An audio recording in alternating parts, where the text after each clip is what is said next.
Hi there, this is Cindy Blair from the Alexandria Museum of Art, and I'm coming to you for our latest installment of our Charlotte's Web Book Club.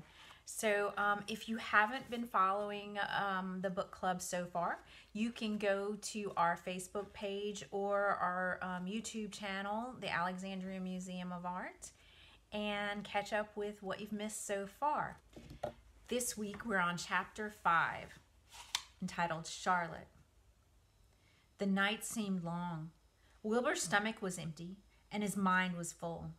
And when your stomach is empty and your mind is full, it's always hard to sleep. A dozen times during the night, Wilbur woke and stared into the blackness, listening to the sounds and trying to figure out what time it was. A barn is never perfectly quiet. Even at midnight, there's usually something stirring. The first time he woke, he heard Templeton gnawing a hole in the grain bin. Templeton's teeth scraped loudly against the wood and made quite a racket. That crazy rat, thought Wilbur. Why does he have to stay up all night grinding his clashers and destroying people's properties? Why can't he go to sleep like any decent animal?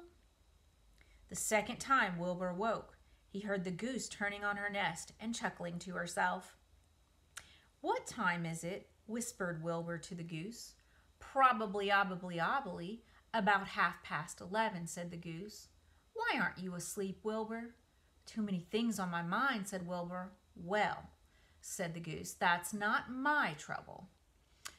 I have nothing on my mind, but have too many things under my behind. Have you ever tried to sleep while sitting on 8 eggs? No, replied Wilbur. I suppose it is uncomfortable. How long does it take a goose egg to hatch? Approximately 30 days all told, answered the goose, but I cheat a little. On warm afternoons, I just pull a little straw over the eggs and go out for a walk. Wilbur yawned and went back to sleep. In his dreams, he heard the voice saying, I'll be a friend to you. Go to sleep. You'll see me in the morning. About half an hour before dawn, Wilbur woke and listened.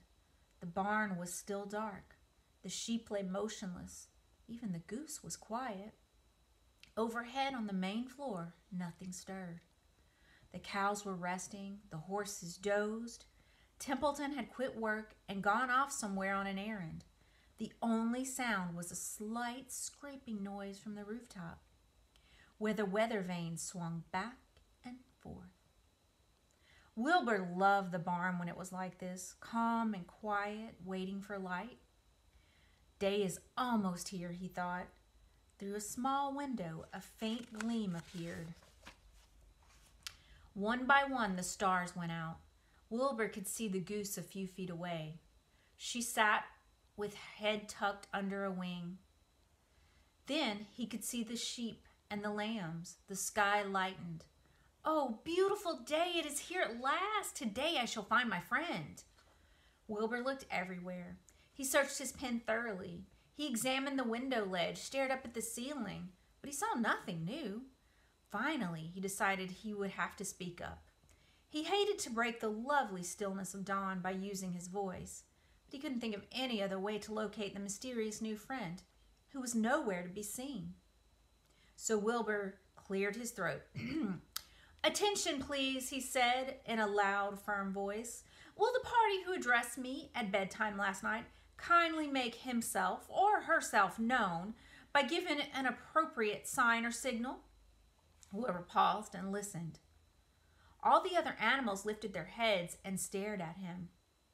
Wilbur blushed, but he was determined to get in touch with this unknown friend. Attention, please, he said. I will repeat the message. Will the party who addressed me at bedtime last night kindly speak up? Please tell me where you are if you are my friend. The sheep looked at each other in disgust. Stop your nonsense, Wilbur, said the oldest sheep. If you have a new friend here, you are probably disturbing his rest. And the quickest way to spoil a friendship is to wake somebody up in the morning before he is ready. How can you be sure your friend is an early riser? I beg everyone's pardon, whispered Wilbur. I didn't mean to be objectionable. He lay down meekly in the manure, facing the door. He He did not know it, but his friend was very near, and the old sheep was right. The friend was still asleep. Soon Lurvy appeared with slops for breakfast.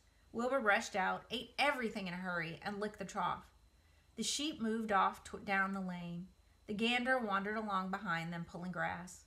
And then, just as Wilbur was settling down for his morning nap, he heard again the thin voice that had addressed him the night before.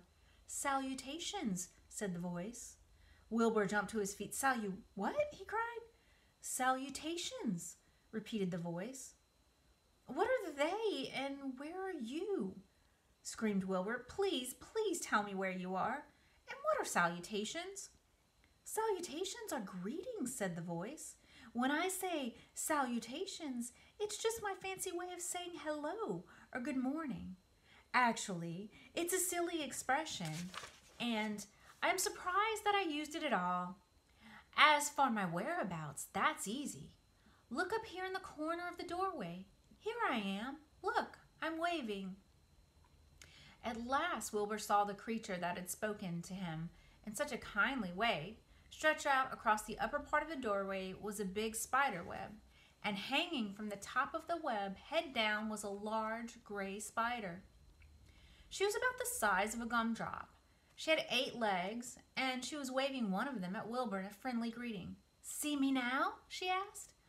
"Oh, yes, indeed," said Wilbur. "Yes, indeed. How are you? Good morning. Salutations.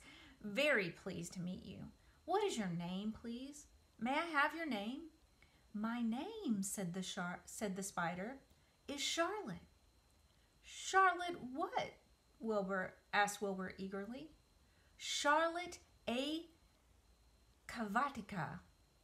But you can just call me Charlotte." "I think you're beautiful," said Wilbur. "Well, I am pretty," replied Charlotte. "There's no denying that. Almost all spiders are rather nice looking. I'm not as flashy as some, but I'll do." "I wish I could see you, Wilbur, as clearly as you can see me." "Why can't you?" asked the pig. "I'm right here." "Yes, but I'm nearsighted," replied Charlotte. "I've always been dreadfully nearsighted.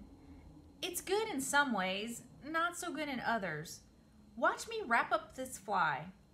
A fly had been crawling along Wilbur's trough and had flown up, blundered into the lower part of Charlotte's web, and was tangled in the sticky threads. The fly was beating its wings furiously, trying to break loose and free itself.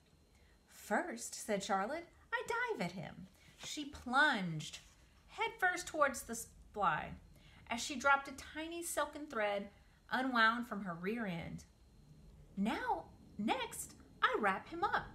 She grabbed the fly, threw a few jets of silk around it, and rolled it over and over, wrapping it so that it couldn't move. Wilbur watched in horror.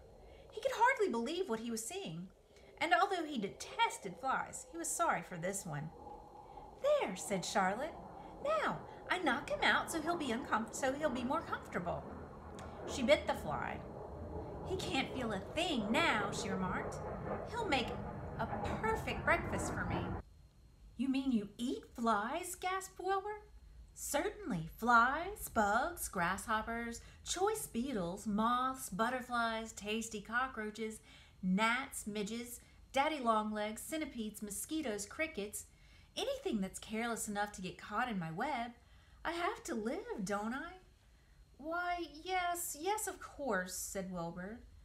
"Do they taste good?" "Delicious, of course. I don't really eat them. I drink them. Drink their blood. I love blood," said Charlotte, and her pleasant, thin voice grew even thinner and more pleasant. "Don't say that," groaned Wilbur. "Please don't say things like that." "Why not? It's true, and I have to say what is true. I am not entirely happy about my diet of flies and bugs, but it's the way I'm made. A spider has to pick up a living somehow or other, and I happen to be a trapper. I just naturally build a web and trap flies and other insects. My mother was a trapper before me. Her mother was a trapper before her. All our family have been trappers, way back for thousands and thousands of years. We spiders have been laying for flies and bugs. It's a miserable inheritance, said Wilbur gloomily. He was sad because his new friend was so bloodthirsty. Yes, it is, agreed Charlotte, but I can't help it. I don't know how the first spider in the early days of the world happened to think up this fancy idea of spinning a web, but she did, and it was clever of her too. And since then, all of us spiders have had to work the same trick. It's not a bad pitch on the whole. It's cruel, replied Wilbur, who did not intend to be argued out of this position. Well, you can talk, said Charlotte. You have your meals brought to you in a pail. Nobody feeds me. I have to get my own living. I live by my wits. I have to be sharp and clever, lest I go hungry. I have to think things out, catch what I can, and take what comes. And it just so happens, my friend, that what comes is flies and insects and bugs.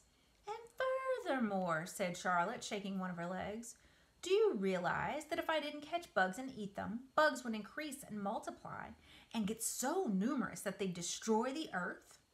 Wipe out everything. Really, said Wilbur. Well, I wouldn't want that to happen. Perhaps your web is a good thing after all. The goose had been listening to this conversation and chuckling to herself. There are a lot of things Wilbur doesn't know about life, she thought. He's really a very innocent little pig. He doesn't even know what's going to happen to him around Christmas time. He has no idea that Mr. Zuckerman and Lurvy are plotting to kill him. And the goose raised herself a bit and poked her eggs a little bit further under so that they would receive full heat from her warm body and soft feathers. Charlotte stood quietly over the fly, preparing to eat it. Wilbur lay down and closed his eyes. He was tired from his wakeful night and from the excitement of meeting someone for the first time. A breeze brought him the smell of clover, the sweet-smelling world beyond his fence. Well, he thought, I've got a new friend all right, but what a gamble friendship is. Charlotte is fierce and brutal, scheming, bloodthirsty, everything I don't like. How can I learn to like her even though she's pretty and, of course, clever? Wilbur was merrily suffering the doubts and fears that often go with finding a new friend. In good time, he was to discover that he was mistaken about Charlotte. Underneath her rather bold and cruel exterior, she had a kind heart, and she was to prove loyal and very true to the end. All right. Chapter 6, Summer Days. The early summer days on the farm are the happiest and fairest days of the year. Lilacs bloom and make the air sweet and then fade. Apple blossoms come with the lilacs, and the bees visit around the apple trees. The days grow warm and soft. School ends and children have time to play and to fish for trouts in the brook. Avery often brought a trout home in his pocket, warm and stiff and ready to be fried for supper. Now that school is over, Fern visited the barn almost every day to sit quietly on her stool. The animals treated her as an equal. The sheep lay calmly at her feet. Around the 1st of July, the work horses were hitched to the mowing machine, and Mr. Zuckerman climbed into the seat and drove into the field. All morning you could hear the rattle of the machine as it went round and round, while the tall grass fell down behind the cutter bar in long green swaths.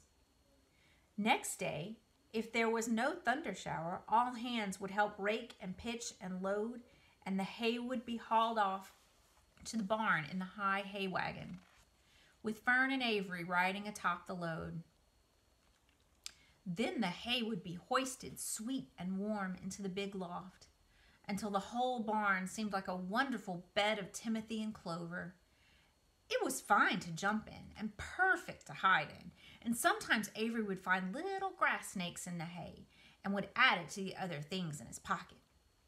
Early summer days are a jubilee time for birds. In the fields around the house, in the barn, in the woods, in the swamp, everywhere. Love and songs and nests and eggs. From the edge of the woods, the white-throated sparrow, which must come all the way from Boston, calls, "Oh, Peabody, Peabody, Peabody." On an apple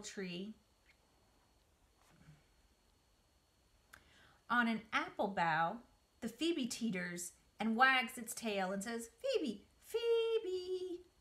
The song sparrows, who know how brief and lovely life is, say, "Sweet, sweet, sweet interlude, sweet, sweet interlude." If you enter the barn, the swallows swoop down from their nests and scold, "Cheeky cheek," they say. In early summer, there are plenty of things for a child to eat and drink and suck and chew. Dandelion stems are full of milk. Clover heads are loaded with nectar. The frigid air is full of ice-cold drinks. Everywhere you look is life. Even the little ball of spit on the weed stalk, if you poke it apart, has a green worm inside of it. And on the underside of the leaf of the potato vine are the bright orange eggs of the potato bug. It was on a day in early summer that the goose eggs hatched. This was an important event in the barn cellar. Fern was there sitting on her stool when it happened. Except for the goose herself, Charlotte was the first to know that the goslings had arrived. The goose knew a day in advance that they were coming. She could hear their weak voices calling from inside the egg. She knew that they were in desperately cramped positions inside the shell and were most anxious to break through and get out. So she sat quite still and talked less than usual.